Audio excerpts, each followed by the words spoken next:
बेताब, तुम्हारी फांसी का दिन मुकर्रर हो गया है। अगर कोई आखिरी ख्वाहिश है तो बता दो, वो भी पूरी कर दी जाएगी। यहां ऐसे घुटन सी होती है। मैं इन चार दीवारियों में मरना नहीं चाहता। मुझे वहीं फांसी दे दो, क्रांति मैदान में, सबके सामने, जहां से इस देश में क्रांति की शुरुआत हुई थी।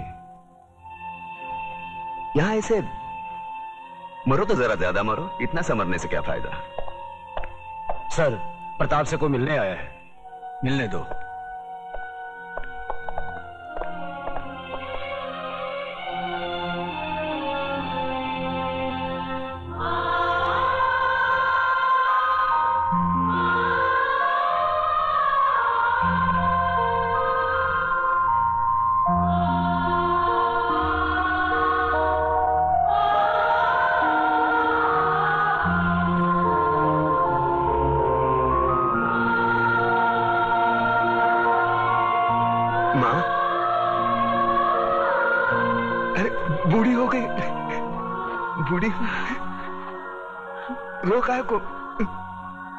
रोका को रे तू?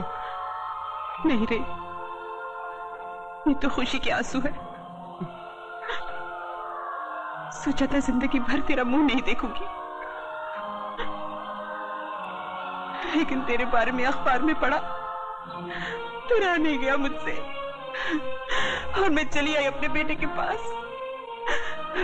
कैसा है रे तू?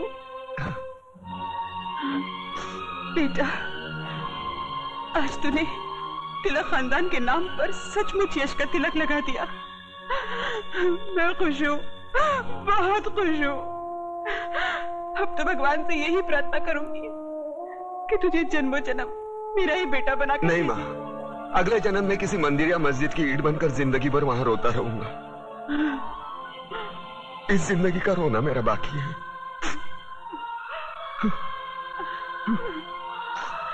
दुख सिर्फ इस बात का है मैं तेरे लिए कुछ कर नहीं सका। नहीं बेटा, तूने बहुत कुछ किया, मुझे सब कुछ मिल गया। तेरे दादाजी की आत्मा को भी शांति मिल गई। बस अफसोस एक ही बात का रहेगा कि तिलक खानदान का दिया जलाने वाला कोई नहीं रहेगा, कोई नहीं रहेगा।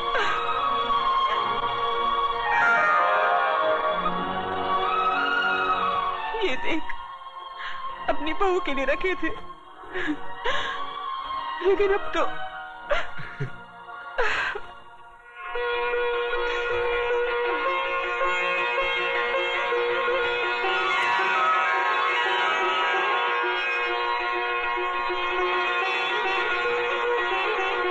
माँ, ये कलम वाली बाई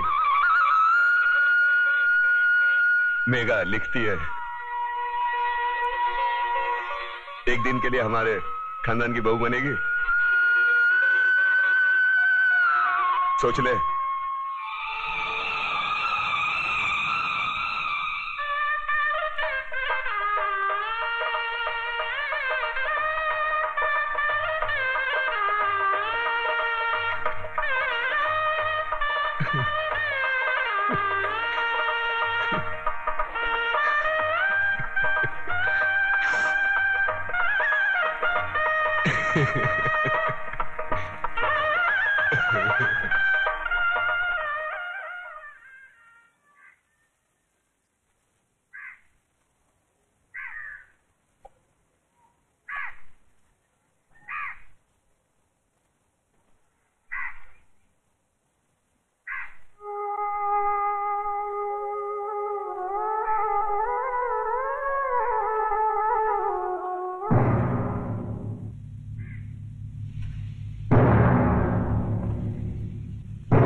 आ गए मेरी मौत का तमाशा देखने।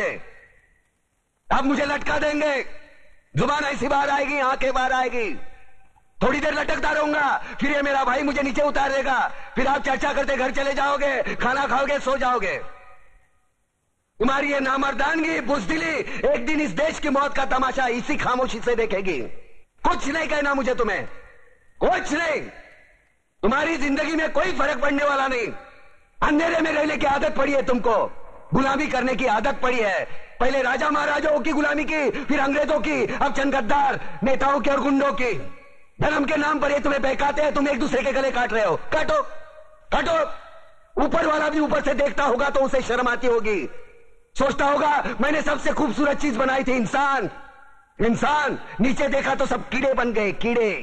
कीड़े रेंगते रहो, सटते रहो और मरो। आए और गए, खेल खत्म। क्यों जिए मालूम नहीं, क्यों मरे मालूम नहीं।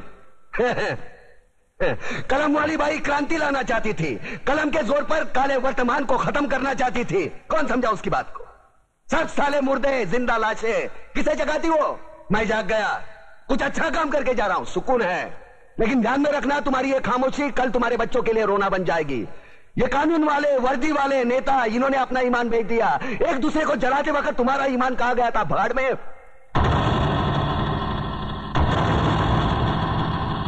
ये पिस्सू जैसा हमारा पड़ोसी मुल्क आने वाले कल में शायद अपने आप को दुनिया के नक्शे पर देख नहीं पाएगा। एक बात भूल रहा है, उनके घर में जो रोटी बनती है ना, उसका आटा भी विदेशी चक्की से पीस के आता है। साले अपने खुद के देश में सुई नहीं बना सकते और हमारे देश को तोड़ने का सपना देखते हैं। वो ये सपना देख सकते हैं क्योंकि उन्हें मालूम है ये मुर्दों का देश है। वतन के लिए किसी को कोई हमदर्दी नहीं है। इसे तोड़ना बिल्कुल आसान है।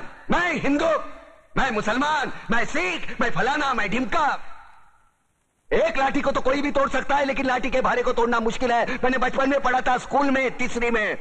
मैं क्यों समझा रहा हूं तुमको, क्यों समझा रहा हूं? पागल हूं मैं, भूसा भरा पड़ा है मेरे दिमाग में। क्यों बातें कर रहा हूं इन पत्थरों से? हंसो हंसो, खुशियां मनाओ। क्रांति की राह पर एक और कुत्ते की मौत मरने जा रहा है, कल कोई और मरेगा। हमें क्या? हम इसी तरह जीते रहेंगे, है ना? जियो भाई जियो, जैसे चाहिए वैसे जियो। मैं हिजड़े की जिंदगी जीना नहीं चाहता। ए ला, चल चल ला।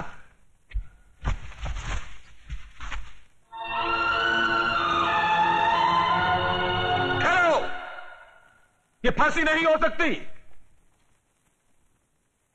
उन देशद्रोहियों के खिलाफ जो सरकार को सबूत मिले हैं, उससे साबित होता है कि प्रताप ने उनको मारकर देश का उद्धार किया है। इसलिए भारत के राष्ट्रपति ने उसकी सजा माफ कर दी। ये रहे उसके कागजात।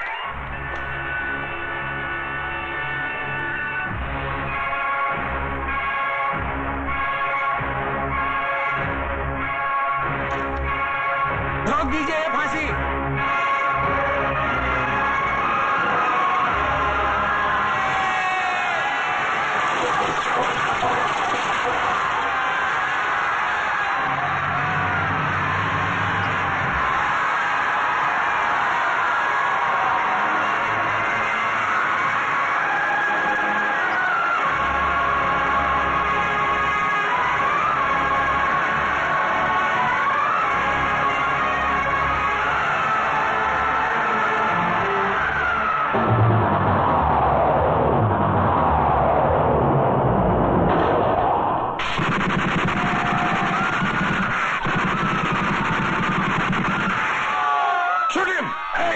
कमिश्नर, लाशों के ढेर बिछा दूंगा अगर हमारे बीच में आया तो।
क्रांतिवीर की